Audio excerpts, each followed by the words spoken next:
रहीम dear student अस्सलाम वालेकुम। Myself Mohammed Afsal. आज हम 10th क्लास का चैप्टर 14 का रिमेनिंग पोर्शन डिस्कस करेंगे। आपको याद होगा बेटा, प्रीवियस लेक्चर के अंदर हमने चैप्टर 13 के साथ रिप्रोडक्शन की चैप्टर 14 का एक थोड़ा सा हिस्सा डिस्कस किया था और वो पोर्शन था हमारा ए सेक्सुअल रिप्रोडक्शन के हवाले से। उसी ए सेक्सुअल रिप्रोडक्शन का कुछ पोर्शन हम आज डिस्कस करेंगे, जैसा कि कटिंग एंड ग्राफ्टिंग। बेटा रिप्रोडक्शन जो कि चैप्टर का नाम है, आप उसके बारे में प्रीवियस लेक्चर में भी सुन चुके थे। रिप्रोडक्शन एक ऐसा प्रोसेस होता है जिसमें जानदार अपनी नस्ल को आगे बढ़ाते हैं, लेकिन रिप्रोडक्शन में एक चीज़ का ख़ास ख्याल रखा जाता है कि लोग ये समझते हैं कि रिप्रोडक्शन के बगैर सर्वाइवल पॉसिबल नहीं है। ऐसा है बिल्कुल नहीं। हाँ, रिप्रोडक्शन के बगैर कंटिन्यूटी ऑफ लाइफ पॉसिबल नहीं है, सर्वाइवल पॉसिबल है। अगर कोई ये समझता है कि कोई जानदार अगर रिप्रोड्यूस नहीं करेगा तो उससे उसकी आने वाली नस्ल ख़त्म हो जाएगी, ये पूरे के पूरे इंसान ख़त्म हो जाएंगे, तो ऐसा हरगिज़ नहीं है। किसी एक जानदार के रिप्रोडक्शन ना करने से स्पीशीज़ ख़तरे में नहीं होती। हाँ, अगर स्पीशीज़ के तमाम जानदार ही ये फैसला कर लें कि वो रिप्रोडक्शन नहीं करते तो उससे पूरी की पूरी स्पीशीज़ के ख़त्म होने के चांसेस बढ़ जाते हैं। तो लिहाजा उसी रिप्रोडक्शन के हमने दो पोर्शन पढ़े थे, दो टाइप्स, दो डिफरेंट मेथड्स पढ़े थे। एक था सेक्शुअल रिप्रोडक्शन और एक था एसेक्सुअल रिप्रोडक्शन। सेक्शुअल रिप्रोडक्शन के हवाले से बेटा आपने डिफरेंट प्रोसेसेस पढ़े थे, लाइक बाइनरी फिशन पढ़ा, बडिंग पढ़ा, पार्थिनोजेनेसिस पढ़ा, फ्रेगमेंटेशन पढ़ा। बाइनरी फिशन के साथ आपने मल्टीपल फिशन भी पढ़ा and so on. Spore formation भी हमने डिस्कस किया और लास्ट में था पार्थिनोजेनेसिस। लेकिन ये तमाम के तमाम वो प्रोसेस थे जो कि हमें यूनिसेलुलर ऑर्गेनिजम्स के अंदर देखने को मिलते हैं। क्या ये एसेक्सुअल का जो प्रोसेस है, क्या ये मल्टी सेलुलर के अंदर एग्जिस्ट करता है? यस, ऑफ कोर्स करता है। लाइक इसके अंदर एसेक्सुअल रिप्रोडक्शन का जो प्रोसेस है ये मल्टी सेलुलर को ऑर्गेनिज्म लाइक प्लांट्स के अंदर भी हमें देखने को मिलता है।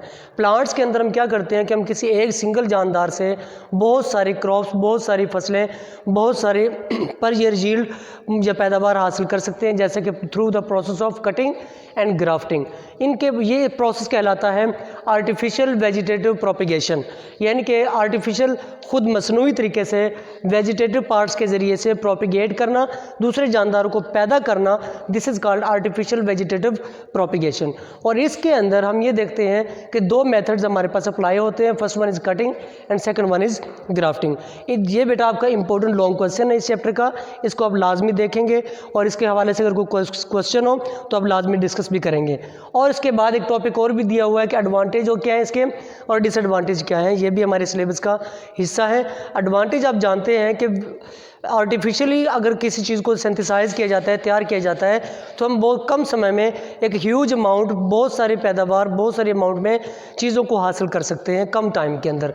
लेकिन अगर क्या हो कि उसका सबसे बड़ा जो नुकसान है वो सिर्फ यही है कि अगर किसी एक स्पीशीज़ के अंदर कोई बीमारी या कोई वायरल इन्फेक्शन हो जाता है, कोई बैक्टीरियल इन्फेक्शन हो जाता है या कोई इन्वायरमेंटल पोल्यूशन की वजह से कोई इफेक्ट पड़ जाता है, तो उसका नुकसान पूरी की पूरी नस्ल को, पूरी की पूरी स्पीशीज़ को झेलना पड़ता है।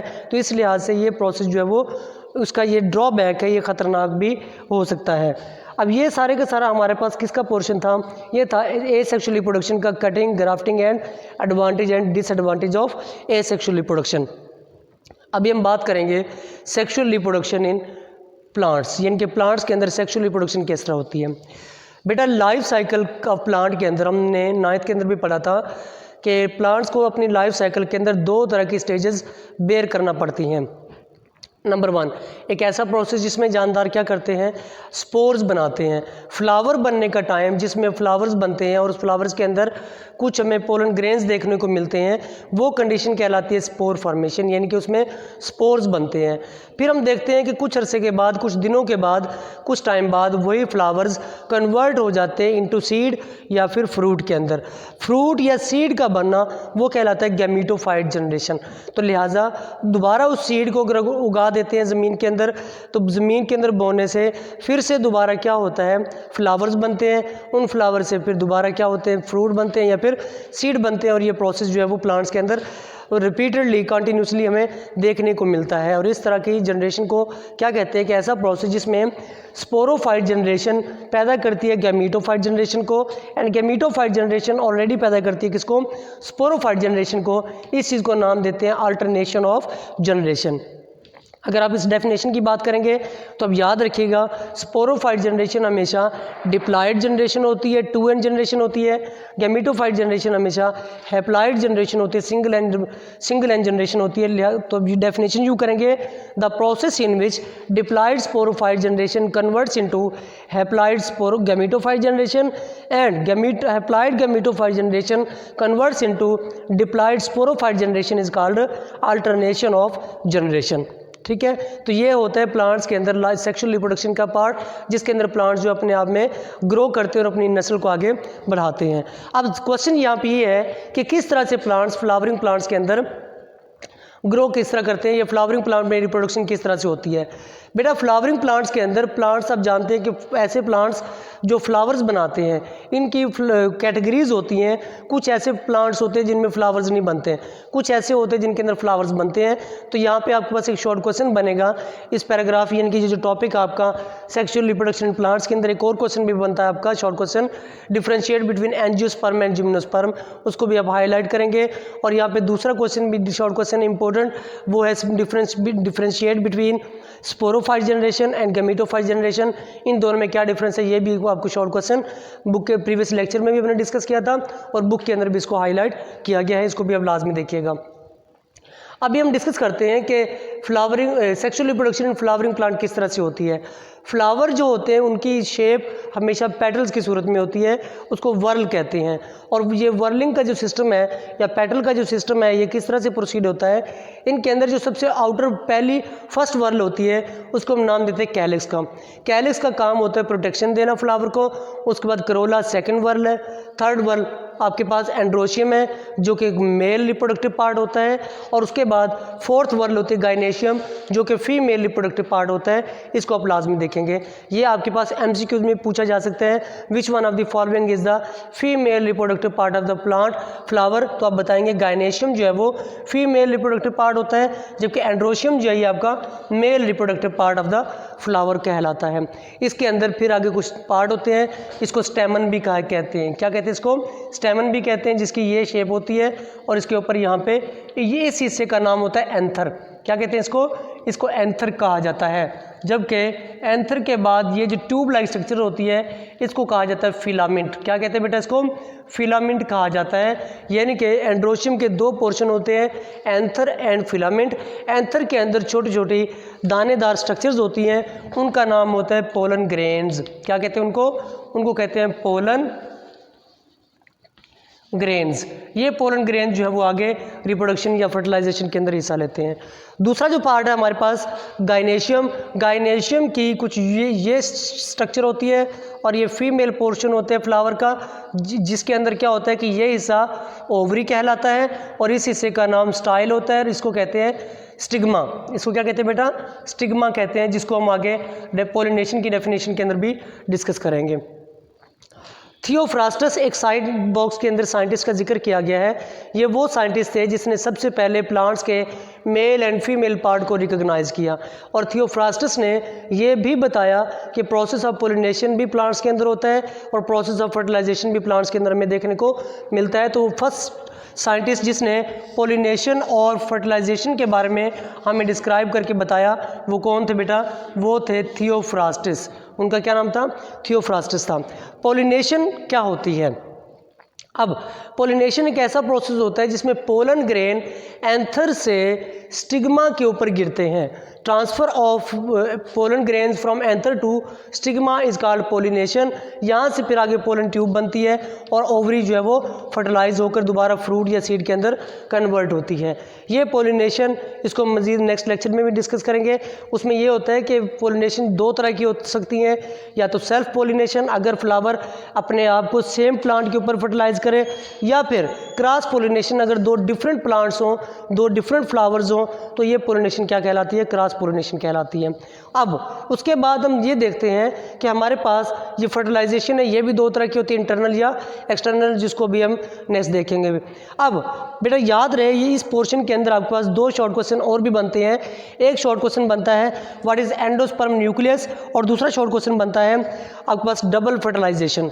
याद रहे जब one sperm fuses with egg form zygote zygote, और ये जाइगोट जो है form zygote and other sperm fuses with diploid nucleus. अगर क्या हो जाए कि एक सेल, ठीक है बेटा, ये डिप्लॉयड न्यूक्लियस के साथ अगर क्या हो जाए, अटैच हो जाए, देखिएगा when one sperm fuses with egg and form zygote, तो जब पहला स्पर्म किसी एग के साथ मिलेगा तो डेफिनेटली क्या बनेगा, जाइगोट बनेगा। अब ये जाइगोट जो है वो दोबारा फ्यूज़ हो जाता है किसी डिप्लॉयड न्यूक्लियस के साथ, ठीक है, यानी कि अदर स्पर्म जो है वो फ्यूज़ होगा डिप्लॉयड न्यूक्लियस के साथ। अब इसको कहेंगे, ये बना देगा ट्रिप्लॉयड न्यूक्लियस बना देगा। पहले डिप्लॉयड न्यूक्लियस है, एक स्पर्म और मिला, अब ये बन जाएगा ट्रिप्लॉयड न्यूक्लियस। अब ये जो प्रोसेस न्यूक्लियस बनता है इसको नाम दिया जाएगा, जो कि ट्रिप्लॉयड है, इसको नाम दिया जाएगा एंडोस्पर्म न्यूक्लियस। क्या नाम दिया जाएगा, एंडोस्पर्म न्यूक्लियस। बेटा गौर कीजिएगा, पहली फर्टिलाइजेशन यहाँ पे हुई जहाँ पे डिप्लॉयड न्यूक्लियस बना, दूसरी फर्टिलाइजेशन यहाँ पे हुई जहाँ पे ट्रिप्लॉयड न्यूक्लियस बना, जिसको अपने एंडोस्पर्म न्यूक्लियस कहा गया।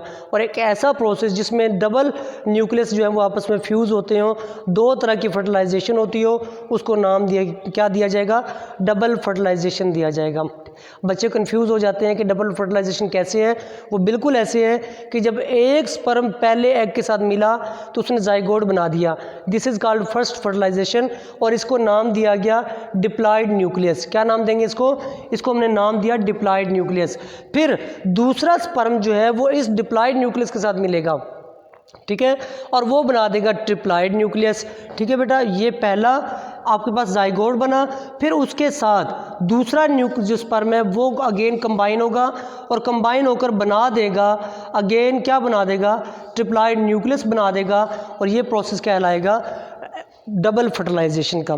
ठीक है, ये प्रोसेस भी हमें किसके अंदर देखने को मिलता है, sexual reproduction in flowering plant के अंदर। उसके बाद बेटा आपके इस चैप्टर का मोस्ट इंपॉर्टेंट क्वेश्चन बचता है सॉरी, जिसको नाम दिया जाता है जर्मिनेशन ऑफ सीड, यानी कि बीज का उगना।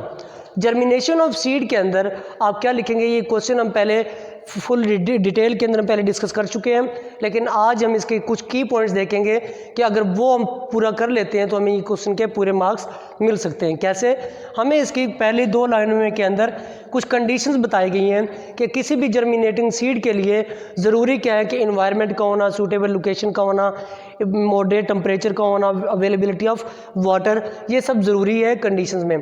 फिर उसके बाद सेकंड पैराग्राफ के अंदर आपके पास उसकी कुछ प्रोसेस लिखा गया है कि वो किस तरह से बीज जो है वो उगता है, और बीज से निकलने वाली जो फर्स्ट ब्रांच होती है उसका नाम क्या होता है, root, that is develop from radicle, और फिर दूसरी जो ब्रांच है वो क्या होती है, shoot, that is develop from plumule, उसका जिक्र करेंगे। फिर आप इसकी जर्मिनेशन की 2 टाइप्स का जिक्र करेंगे, एपीजियल होती है, हाइपोजियल होती है, क्या होती है इसको डिस्कस करेंगे, और डायग्राम भी बनाएंगे लाजमी। और फिर यहाँ पे साइड बॉक्स दिया हुआ है short question, what is seed dormancy. आप जानते हैं कि बीज का उगना क्या कहलाता है, जर्मिनेशन कहलाता है, जबकि बीज की वो कंडीशन वो प्रोसेस जिसमें बीज उग नहीं रहा होता बल्कि ख्वाबीदी की हालत में होता है, उसे सीड डोरमेंसी कहते हैं। ठीक है, अगर ये आप 4 पॉइंट्स लिख देते हैं, ये 4 चीज़ों का जिक्र कर देते हैं, तो डेफिनेटली आपका लॉन्ग क्वेश्चन जो है वो क्या हो जाता है बेटा, कंप्लीट हो जाता है। ठीक है, नेक्स्ट हमारे पास है condition for the seed germination, वो आप उसको लाजमी देखिएगा, इसको हमने यहाँ भी देखा है, वाटर है, ऑक्सीजन है, टेम्परेचर है। टेम्परेचर आप जानते हैं 25 to 30 डिग्री जो है वो सीड जर्मिनेशन के लिए एक सूटेबल टेम्परेचर होता है। उसके बाद हमारे पास है सेक्सुअल रिप्रोडक्शन इन एनिमल।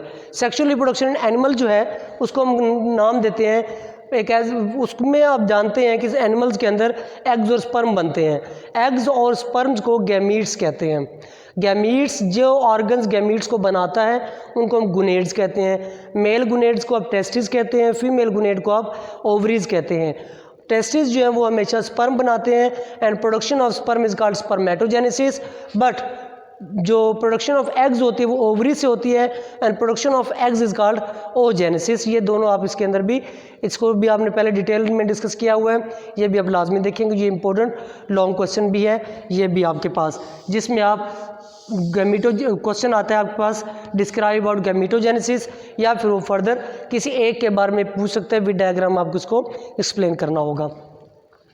उसके बाद है हमारे पास व्हाट इज़ फर्टिलाइजेशन।